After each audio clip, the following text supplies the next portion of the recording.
రామ్ ఒక సాఫ్ట్వేర్ ఇంజనీర్గా విజయవంతంగా జీవిస్తున్నాడు. ఒకరోజు పాత ఫోటోలను చూస్తూ తన 10వ తరగతి రోజులను గుర్తు చేసుకున్నాడు. ఆ రోజుల్లోని జ్ఞాపకాలు, పాఠశాల ప్రాంగణం, టీచర్ల మాటలు, ఆటపాటలు అతని మనసును స్పర్శించాయి. ఆదివారం సాయంత్రం రామ్ తన స్కూల్ గ్రూప్లో మెసేజ్ పెట్టాడు. మనమందరం ఒకసారి కలుద్దాం.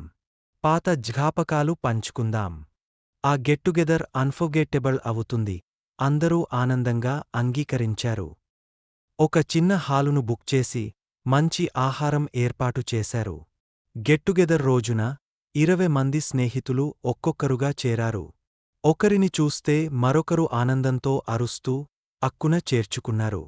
అప్పటి నాటికి ప్రత్యొక్కరి జీవితం ఎంతో మారింది. కాని తమ స్నేహం మాత్రం అలాగే తమ టీచర్లు కూడా వచ్చారు. వారిని చూడగానే అందరూ ఆ పాత జ్ఞాపకాలలో చివరగా అందరూ కలిసి పాత పాటలు పాడుతూ, ఆటలు ఆడుతూ గడిపారు.